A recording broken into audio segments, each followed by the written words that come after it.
Mayong hapon, gikan sa Solar News Channel Manila. Ako si Menchu Antigua Makapagal.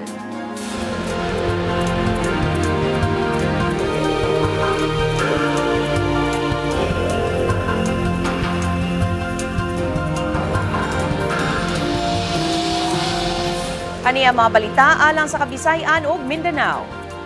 Nangandam na ang Davao City alang sa ilang Turotot Festival pagsugat sa bag-ong tuig ug pagsakmit sa Guinness World Record. Bisa na daot sa bagyong Yolanda, ana gihapon sa full alert ang mga ospital sa Tacloban City alang sa pagsugat sa bag-ong tuig. Mupahigayon og fireworks display ang city government sa Pagadian ug Dapitan aron sugaton ang bag-ong tuig. Og atong balikan ng mga panghitabo nga mitayog sa Kabisayan ug Mindanao karong tuiga. 11 ka oras na lang bag-ong tuig na. Karon pa lang nangandam na ang Davao City alang sa ilang labing unang Turotot Festival aron sakmiton ang Guinness World Record. Kinisab ang paagi sa city government pagsugat sa bag-ong tuig sanglit hugot nga gidili ang pagpabuto sa syudad. Si Ben Teshorna sa detalye. Ben?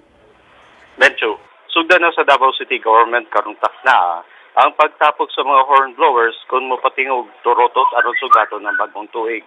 Buot sa lokal nga kagamhanan nga mopatapok og 10,000 ka participants.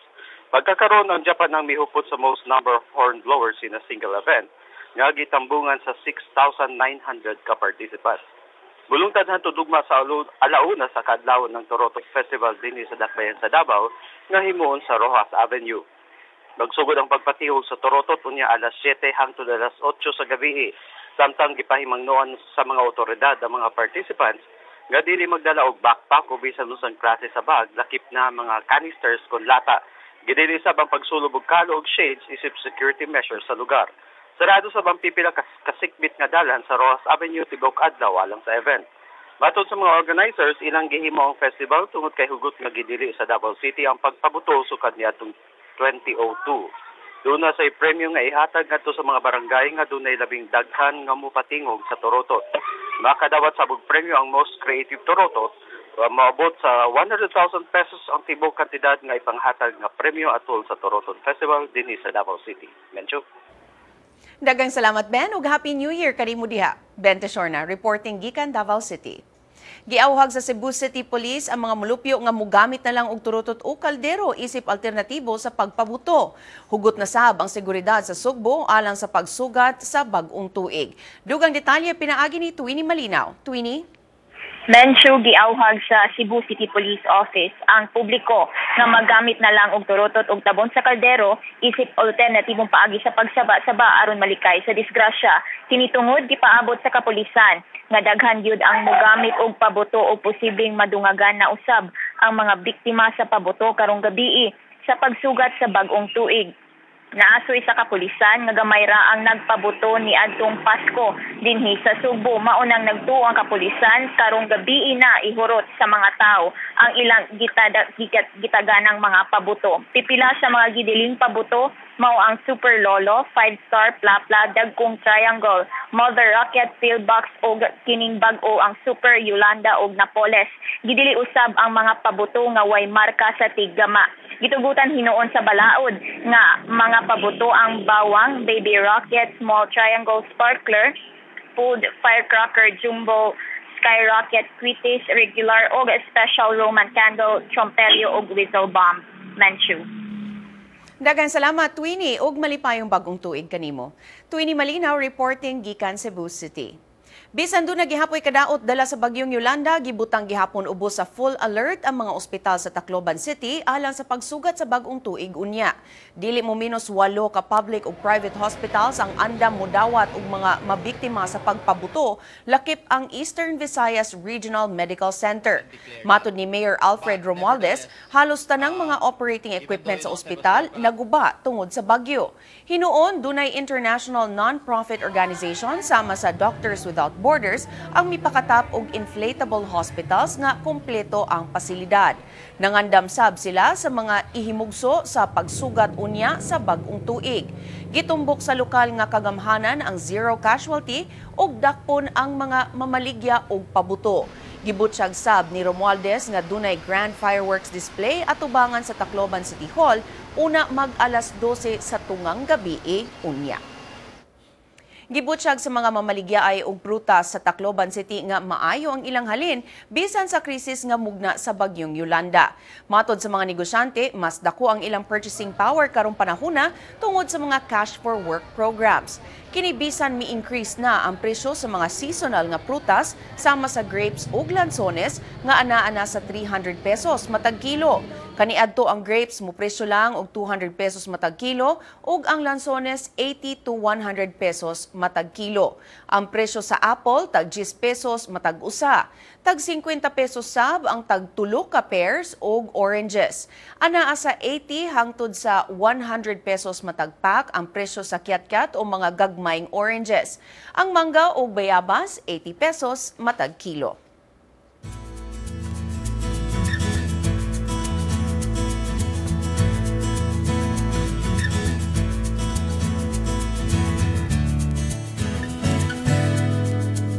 Gikabalakaan sa Leyte Provincial Government ug Office of Civil Defense sa rehiyon ang kakulang sa construction supplies. Ilabi na sa pag-abot sa South Korean military nga musugod na sa ilang rehabilitation efforts sa maong dapit.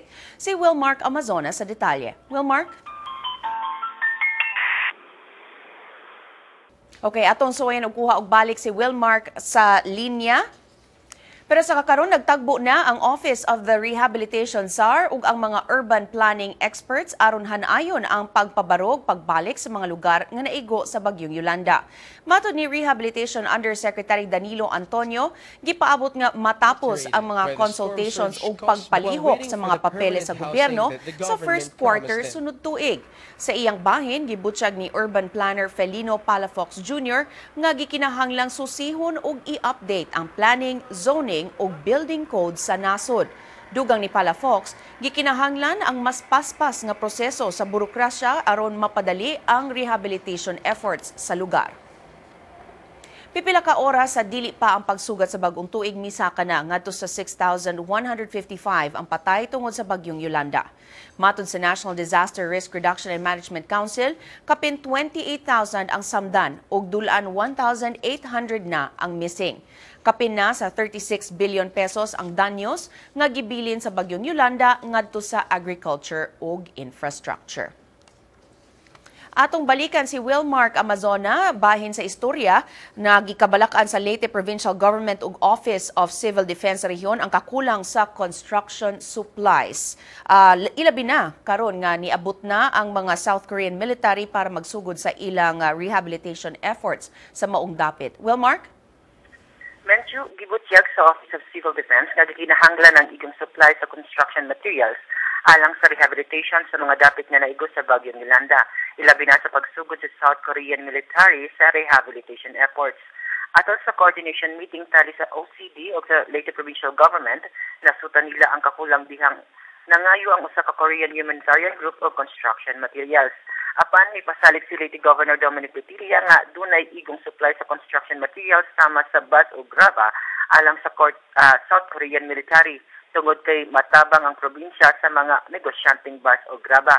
Mapasalamaton si Petilla sa hinabang sa South Korean government alang sa rehabilitation sa mga nangaguba sa mga government buildings. Matod ni Petilla ang hinabang mupalig-on sa relasyon tali sa Pilipinas o sa South Korea. Nanchu. Daghang salamat Wilmark ug maupay nga bag-o nga tuig. Si Wilmark Amazona reporting gikan sa Tacloban City. Dunay gitanyang nga burial site ang Tacloban City alang sa 1,400 ka mga patayng lawas tungod sa bagyong Yolanda nga wala gihapon nalubong hangtod karon. Matod ni Tacloban City Councilor Jerry Uy, mipalit ang city government og 6,000 square meter nga luna sa Barangay Basper sa amihanan sa Tacloban alang sa mass burial sa mga biktima sa bagyo. Dugang ni Uy, nabalaka na ang mga residente tungod sa kabaho sa mga patayng lawas. Nagpadayon pa ang National Bureau of Investigation sa pag-ila sa mga lawas. Sa among pagbalik, atong sugion ang mga hagit o pagsulay sa tuig 2013. Kiniugban pa sa pagbalik sa Solar News Cebuano.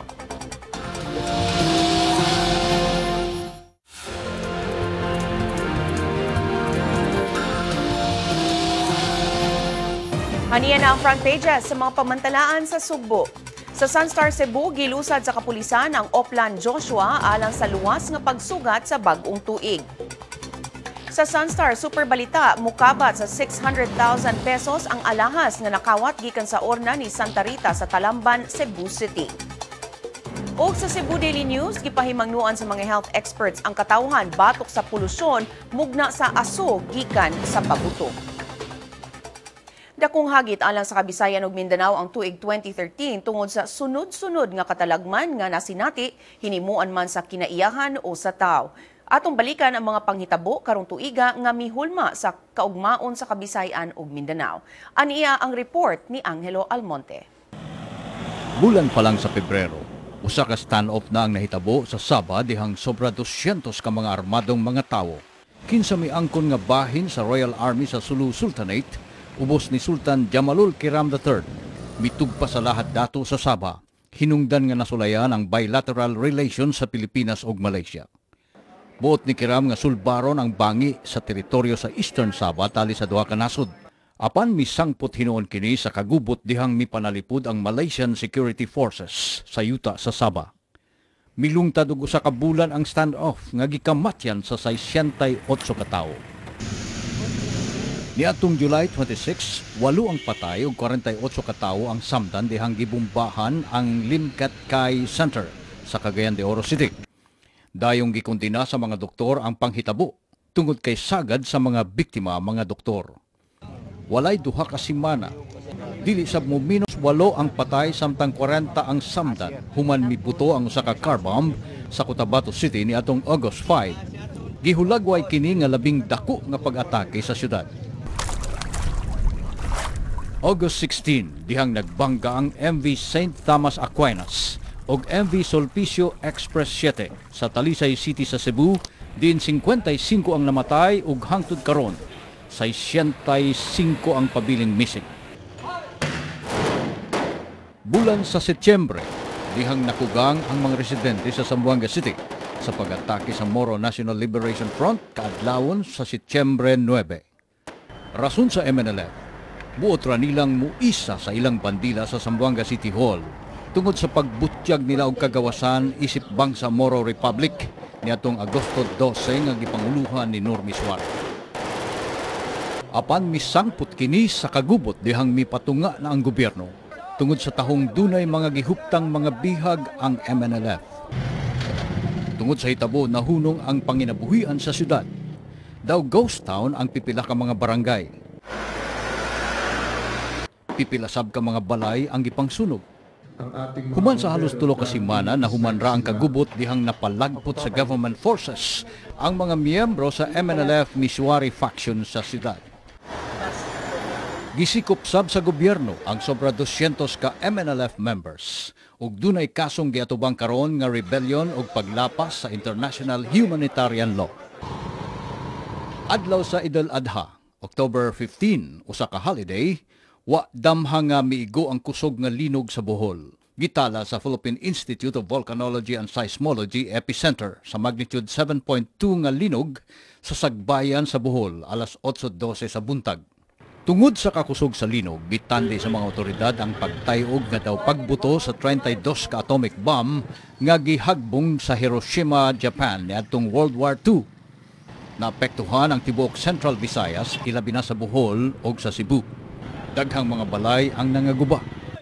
Mga dalan ug taytayan nangaputol ug mga tourist attraction sa rehiyon nangadaot. Sa katapusan, 222 ang patay ug dulan 1,000 ang samdan tungod sa linog. Walay usa ka bulan, miigo sa Kabisayan ang labing kusog nga bagyo nga miigo sa nasod karong tuiga, ang bagyong Yolanda. Nobyembre 8, Biyernes ang adlaw nga gihandom sa Kabisayan nga labing makasubo, ilabi na sa Samar ug sa Leyte. Usa ka adlaw human sa bagyo, daghang mga tawo ang nagkatag ang patay sa bisan asa. Karon misaka na sa sobra 6,000 ang ihap sa mga namatay. Sa kakusog sa epekto sa bagyo, tibuok kalibutan nagtapok sa Kabisayan, ilabi na sa Tacloban aron manghatag og hinabang. Hinungdan nga naghinay-hinay na og barog pagbalik ang Kabisayan. Bisan nalukka pa sa mga kagubot ug katalagman ng nasod. Pabiling lig-on ang pagtuo sa Pilipino sa kahitasan. Ug karong pagsugat sa bagong tuig, dala gihapon sa Pilipino ang hiyas nga pabiling magmalipayon sa tanang panahon ug malaumon nga mamaayo ang ilang kaugmaon. Angelo Almonte, Solar News. Sa pagbalik sa Solar News Cebuano, mopahigayon og fireworks display ang Pagadian ug Dapitan City sa pagsugat sa bagong tuig. At ang iyang detalye sa among pagbalik.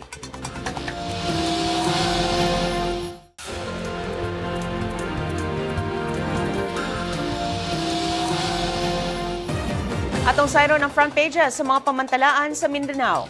Sa Sunstar Davao, gisusi sa kapulisan ang hinungdan sa kamatayon sa igsuon ni kanhi Davao City ABC President Amil Bangsa Manding. Ug sa bandera Mindanao, gawa sa Davao City, dunay firecracker ban ang mga dakbayan sa Zamboanga ug Idapawan.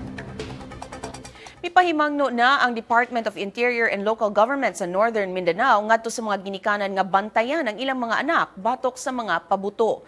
Giawhag sab sa ahensya ang mga local government units nga hingusgan ang kampanya batok sa pagpabuto karong bag-ong tuig. Si Cheng Ordonez adunay detalye. Cheng? Menchu, gihangyo na sa DILG ang mga local government units sa Northern Mindanao sa paghimog information campaign batok sa paggamit sa kusog ng mga pabuto. Kinihuman ang Regional Task Force on Anti-Illegal Firecrackers na alarma sa nagkadaghang mga nabuthan sa rehiyon. 13 na ang nabuthan sa Cagayan de Oro City karong tuiga, itandi lang sa 11 sa miaging tuig. Matud ni DILG Northern Mindanao Director Rene Bordios, labing-daling mabiktima sa pabuto ang mga bata. Dugang ni Bordios, delikado ang tanang klase sa pabuto o kinahanglang likayan na sab ang mga migamit niini aron masiguro ang kaluwas sa mga bata. Gimanduan sab ni Bordios ang mga local government units sa paglakip sa ilang information campaign ang pahimangno batok sa pagpunit sa mga pabuto nga wala pa magamit kay makamatay sab kini. Buot ni Bordios nga seryosohon sa mga local governments ang panawagan. Matud ni Bordios, dako ang papel sa mga ginikanan sa pagpatuman sa maong lagda. Mencho. Daghang salamat, Cheng. Ug hinaot nga, tsada inyong pagsugat sa bagong tuig. Cheng Ordonez reporting gikan Cagayan de Oro City. Gisaulog sa Dapitan City ang ikapitong hudyaka sa paghanduraw isip pasidungog sa mga unang mulupyo sa syudad. Ang tulo ka adlaw nga selebrasyon gihimo sa unang higayon sa Barangay Ilaya diin ang mga unang mulupyo sa Dapitan midawat sa pagtuong Kristiyano.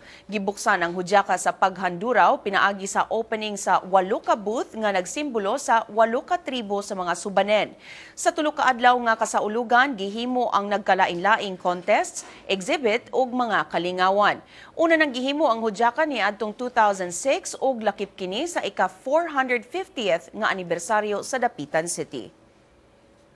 Mupahigayon og fireworks display ang city government sa Pagadian ug Dapitan City aron sugaton ang bag-ong tuig. Atong sayron ang detalye pinaagi ni Jong Kajon. Jong?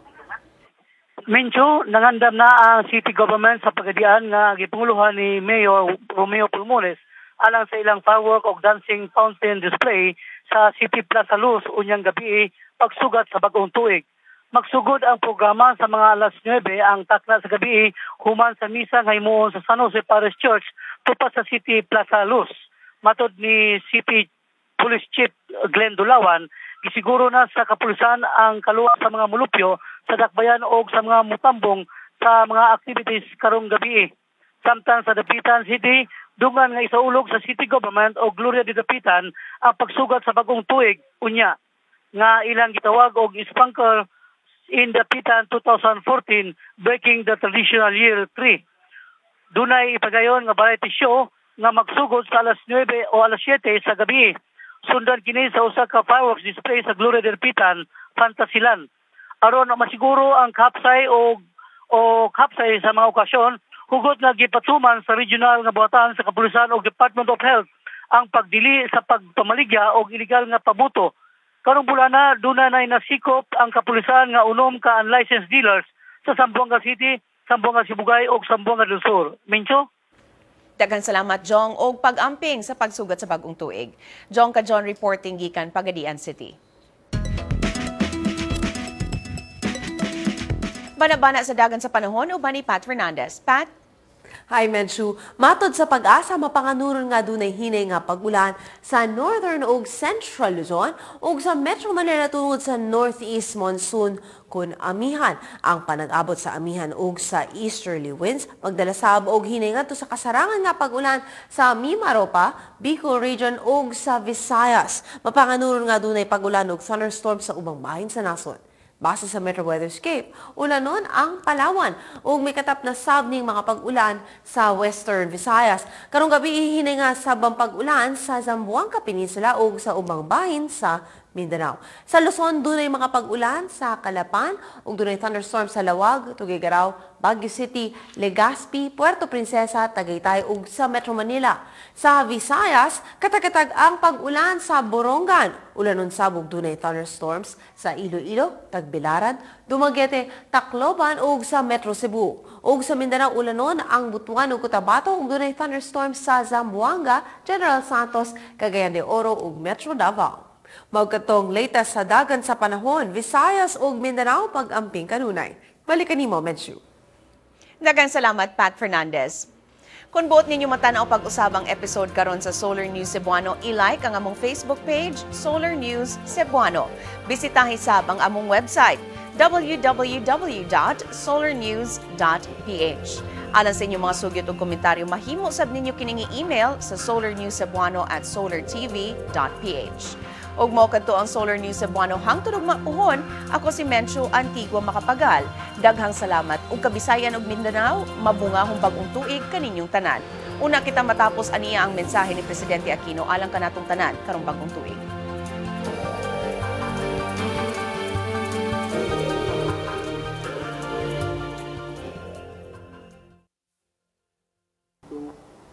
Papasok na naman po tayo sa panibagong taon sa pagtahak sa tuwid na daan. At kumbaga po, sa larong basketball, papasok na rin tayo sa last 2 minutes. Sa natitirang ito ng ating termino, wala tayong sasayangin sandali. Bawat makabuluhang ambag ng Pilipino ay magpapanalo sa laban natin tungo sa pag-asenso. Bilang bayan na may kolektibong layunin, nagpakita tayo ng pambihirang gilas ngayong taon sa kabila ng patong-patong na pagsubok na ating pinagdaanan. Talagang marami po tayong napagtagumpayan ngayong 2013. Patuloy ang kumpiyansa ng mundo sa laban natin kontra korupsyon na nagbunsod sa pag-aarangkada ng ating ekonomiya. Sa nakalipas na 3 taon, umangat tayo ng 29 notches sa Transparency International Corruption Index mula sa ika-134 na pwesto noong 2010, nasa 105 pwesto na tayo ngayong 2013. Nalalapit na rin tayo sa pagkamit ng ganap na katarungan sa pag-usig sa mga nagkasala at umabuso sa paggamit ng PDAF. Patuloy po tayo naglalatag ng mga mekanismo upang siguruhin ang pera ng taong bayan ay mapupunta sa taong bayan lamang. Dahil din sa ating mabuting pamamahala, tayo na ngayon ang may pinakamataas na recorded GDP growth sa Timog Silangang Asya at isa sa nangunguna sa buong Asya. Sa unang pagkakataon po, nakamit natin ang investment grade status mula sa 3 pinakatanyag na credit ratings agencies sa mundo. Bunsod nito, mas mababa ang interes sa perang inuutang natin at naiengganyong pumasok ang mas maraming negosyo. Makasaysayan din po ang taong ito dahil matagumpay nating naisakatuparan ang synchronization ng armed election sa pambansang halalan. Pinatunayan natin posible ang maging ligtas at payapa ang pagpipili ng mga pinuno sa rehiyong matagal nang nabalot ng takot at karahasan. Kamakailan lang din po, nilagdaan natin ang Annex on Power Sharing ng Framework Agreement on the Bangsamoro sa pagitan ng pamahalaan at MILF. Hangad po natin mapabilis pa ang bawat proseso upang magkaroon tayo ng sapat na panahon para makapaghanda sa paghalal ng bagong pamahalaang Bangsamoro sa 2016. Malinaw po, dahil sa mas maayos sa pamamalakad, natitibag na ang mga huling balwarte ng katiwalian. At patuloy tayong nakakapaglatag ng pagkakataon para sa ating mga kababayan. Ang good news pa ng TESDA, sa kanilang Training for Work Scholarship Program, nakapagpag-graduate na tayo ng 576,748 na mag-aaral mula noong Hulyo 2010 hanggang Nobyembre 2013. Talagang naman pong napakalaki ng pagbabagong naabot natin. Ayon sa datos ng Department of Budget and Management, 28.5% lang ng mga nagtatapos ng TESDA ang nakahanap ng trabaho noong 2006 hanggang 2008. Ikumpara natin ito sa pag-aaral ng TESDA ng 2012 kung saan umabot na sa 62.4% ang general average ng kanilang mga graduate ang nakahanap ng trabaho. Pagdating naman po sa mga nasa industriya ng IT at BPO, 70.9% ang employment rate ng TESDA graduates. Sa electronics and semiconductor program naman, umabot na sa 85% ng mga nagtapos ang nagkatrabaho. Sa pagtutulungan din ng DOLE, TESDA, DepEd, CHED at pribadong sektor, tinutugunan na natin ang jobs and skills mismatch.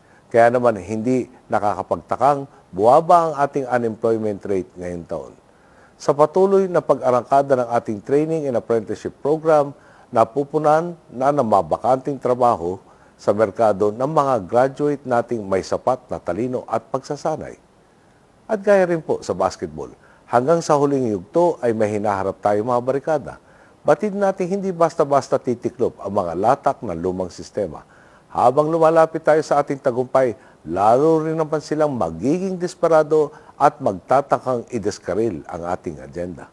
Alam din po nating mayroon pang mga kalamidad na susubok sa ating katatagan bilang bayan.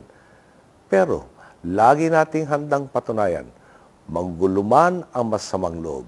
Yan naging man tayo ng lindol o hagupitin ng bagyo, nangingibabaw pa rin ang lakas ng ating bayanihan. Kayo, ang aming mga boss, ang nagkukumpas ng direksyon ating tatahakin. Magpatuloy lang po tayo sa pagkakapit-bisig. Mula sa kabataang umaasang makaambag at dumamay sa paghubog ng mas magandang lipunan, hanggang sa mga nakakatanda na may obligasyong magpamana ng maunlad na kinabukasan sa susunod na eleksyon. Ang pakikiambag ng bawat isa, ang susi sa pag-abot natin sa ating mga mithiin. Lagi lang po tayong pumanig sa tama at sa ating kapwa. Manatili tayo sa panig ng katwiran, katapatan at pananagutan. At sagarin ang bawat pagkakataon para sa ikabubuti na kapakanan na mas nakakarami. Tayo lang din po ang magtatakda ng sarili nating mga limitasyon. Bukas po ang ating isip at handa tayong laging makinig sa mga makabuluhang mungkahi upang mas mapalawak at maging pangmatagalan ang ating reforma. Sa gabay at pagmamahal ng Panginoon, talaga naman pong palapit na tayo ng palapit sa magandang kinabukasang ating inaasam. Isang ligtas, maligaya at mapayapang bagong taon po sa ating lahat.